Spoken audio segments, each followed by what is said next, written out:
Assalamualaikum warahmatullahi wabarakatuh. Waalaikumsalam warahmatullahi wabarakatuh. Selamat pagi Bu April, bagaimana kabarnya hari ini? Alhamdulillah baik sekali.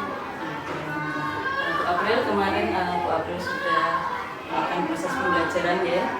Ini ada beberapa hal yang ingin saya bicarakan dengan Bu April terkait dengan proses pembelajaran yang kemarin itu dilakukan. Saya ingin tahu apa tujuan dari pembuatan RPP yang Ibu buat, kemudian bagaimana pelaksanaan RPP yang Ibu buat. Tujuan dari RPP yang saya buat yang pertama adalah karena memang materinya adalah PKN, yaitu mengidentifikasi, membedakan suku budaya, bahasa, daerah, dan mengetahui identitas lingkungan sekitar. Untuk pelaksanaannya, kemarin saya mulai dengan penjelasan materi awal, hanya sedikit di awal supaya anak membuka wawasan anak-anak sedikit eksplorasi. Kemudian saya lanjutkan dengan kegiatan menjodohkan. Ada saya tempel beberapa gambar besar di papan tulis, kemudian anak-anak menjodohkan. Selanjutnya ada kegiatan diskusi berkelompok. Meskipun diskusi berkelompok, namun waktu itu hasil akhirnya adalah secara individu. Tugasnya tetap tugas individu, hanya saja anak-anak mengerjakannya secara berkelompok. Jadi tadi kegiatan pertama yang dilakukan adalah menjodohkan ya? Iya, menjodohkan antara gambar dengan pasangannya. ya, Iya, pasangannya. Ada yang gambar dengan gambar, ada yang gambar dengan tulisan. Nah, dari kegiatan menjodohkan gambar dengan identitas budaya lainnya tadi, sebenarnya apa keinginan atau tujuan Bu April sehingga Bu April memilih kegiatan tersebut? Yang pertama tentu saja untuk supaya anak-anak lebih percaya diri karena harus maju ke depan, dan memang tidak bisa semuanya, beberapa anak perlu maju ke depan untuk menjodohkan. Yang kedua tentu saja harapan saya supaya anak-anak bisa berpikir lebih kritis dengan cara menjodohkan. Jadi memang itu seperti sebuah bantuan ya Bu, karena sudah ada pilihannya tinggal menjodohkan seperti itu. Jadi dengan begitu harapan saya anak-anak bisa lebih paham lagi dengan bantuan-bantuan yang ada. Jadi tujuannya tadi membuat siswa ini lebih kritis. Iya. Gini Bu April, tadi kan dikatakan Bu April ketika anak-anak menjodohkan mereka berpikir kritis. Nah, ada tidak selain itu mungkin kelebihan atau kelemahan dari kegiatan yang dilakukan anak? Untuk kelebihannya menurut saya karena memang berupa gambar, jadi harapan saya anak-anak jadi lebih jelas, tidak hanya membayangkan atau hanya membaca tulisan, tapi karena ada gambarnya jadi tahu seperti ini, suku budaya ini, makanan ini, seperti itu. Untuk kekurangannya tentu saja karena saya tidak mungkin melibatkan seluruh satu kelas, jadi ya semuanya tidak bisa tercover, mungkin hanya beberapa anak saja yang bisa maju ke depan untuk mencoba seperti itu. Nah, ada tidak ketika anak-anak ini maju ke depan, ini begini ketika anak maju ini ditunjuk atau mereka mengajukan diri? Untuk pertama-tama waktu itu saya tawarkan, dan namanya juga anak-anak ya Bu. Jadi ya waktu itu ada sekitar 5 atau 6 soal saya tawarkan. Di awal memang ada beberapa anak yang berani maju sendiri, tapi setelah itu ketika memang tidak ada yang berani lagi, saya bantu dan saya tunjuk. Jadi nah, ketika Bu April menunjuk anak tersebut, mereka langsung berani atau mungkin ada rasa bagaimana ya, takut atau bagaimana ketika menunjuk? Ya, karena memang awalnya tidak ingin maju dan saya tunjuk, tentu saja anak-anak merasa kurang percaya diri, takut tidak bisa menjawab, bingung dan lain sebagainya, itu pasti ada. Nah, kalau menurut Bu April, kurangnya kepercayaan diri anak-anak ini karena apa? Mungkin yang pertama belum terbiasa, yang kedua ya tentu saja tidak menguasai materi atau belum paham materinya, takut menjawab seperti itu. Belum terbiasa. Nah, ini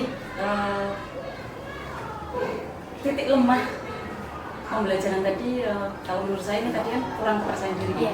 Nah, terus bagaimana cara Bu April memotivasi anak-anak ini supaya mereka lebih percaya diri lagi? Jadi tidak perlu kita tunjuk, tetapi mereka punya motivasi atau keinginan sendiri bisa maju depan.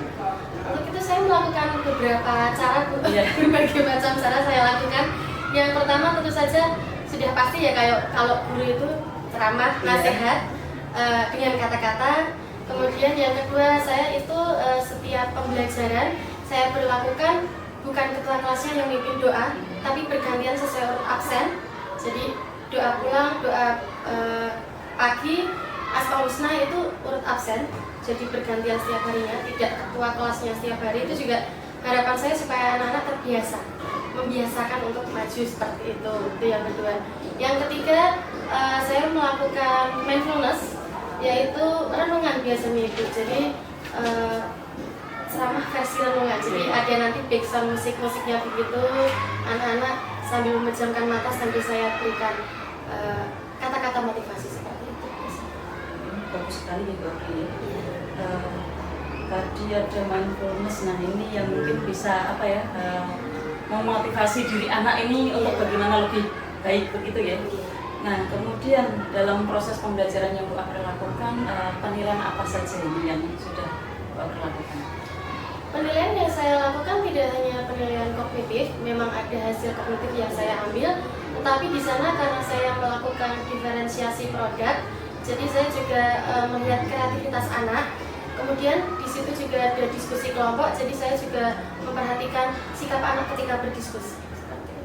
Nah, untuk penilaian sikap nanti kemarin yang Ibu lakukan ini bagaimana? Apakah satu persatu atau secara berkelompok dengan menggunakan apa? Saya menggunakan rubrik, Ibu, ada berupa tabel secara individu maupun kelompok. Ketika secara kelompok berarti saya yang saya nilai adalah misalnya kerjasamanya, kekompakannya dan lain sebagainya. Kalau individu ya tentu saja kepercayaan diri ketika maju, berpikir kritis ketika mau mengungkapkan pendapat. Jadi memang harus agak ekstra mengamati satu-satu, meskipun tidak sempurna ya saya sudah berusaha semaksimal saya seperti itu. Iya. Kenapa Bu harus melakukan penilaian sikap? Kenapa yang tidak kognitif saja bisa 90, 100 gitu? Kenapa harus ada penilaian sikap? Sekali lagi karena kita juga sekarang memakainya kurikulum merdeka gitu.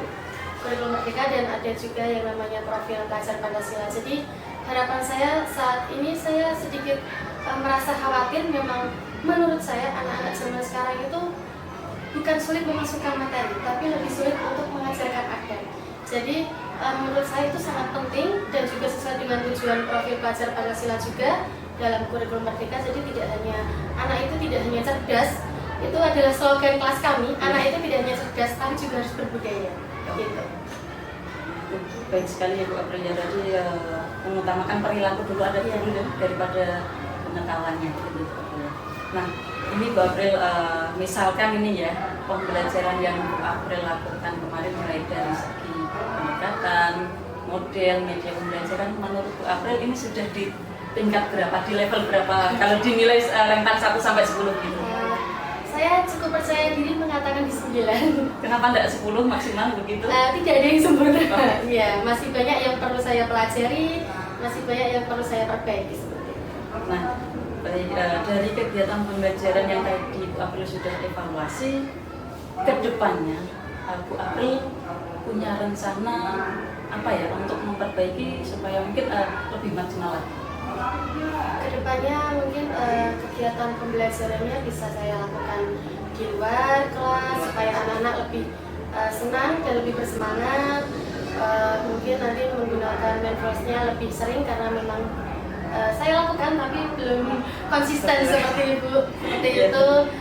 Dan menggunakan bermacam-macam model sesuai kebutuhan anak, dan juga kemarin baru diferensiasi produk, mungkin nanti saya bisa membuat yang lain yang lebih lengkap atau sekaligus ketiganya kalau bisa. Baik sekali itu Bu April ya. Kemudian ada nggak yang mungkin Bu April libatkan untuk mendukung rencana Bu April? Yang pertama tentu saja saya membutuhkan bimbingan dari kepala sekolah. Yang kedua rekan sejawat saya karena kebetulan kelas 4 itu ada 3 kelas, jadi kami perlu berdiskusi permasalahan yang ada mungkin bisa diadaptasi model atau media pembelajaran yang unik menarik di kelas lain juga mungkin bisa saya adaptasi ATM gitu. Juga dari Bu Jati dan Pak Nur selaku CGP informasi terbaru, pengetahuan terbaru. Terima kasih Bu April. Nah ini yang terakhir berarti ya untuk melaksanakan rencana berikutnya. Pasti Bu April punya komitmen atau tanggung jawab yang nanti Bu April lakukan untuk mewujudkan keinginan tersebut. Komitmen saya yang pertama mungkin lebih sebagai guru saya harus selalu belajar terus belajar dari media sosial, dari PMM atau dari rekan sejawat kepala sekolah maupun dari Bapak Ibu dari CGP. Kemudian yang kedua memberi contoh yang baik untuk anak-anak. Yang ketiga saya ingin sekali konsisten melakukan tadi mindfulness itu Bu. Sudah dilakukan tapi memang belum konsisten seperti itu. Ya mungkin itu saja. Ya Bu, bagus sekali tadi komitmen yang Bu April lakukan ya. Saya doakan nanti semoga kedepannya rencana Bu April dalam proses pembelajaran ini lebih maksimal lagi dan dapat memfasilitasi anak-anak. Terima kasih Bu April, semoga semua berjalan lancar.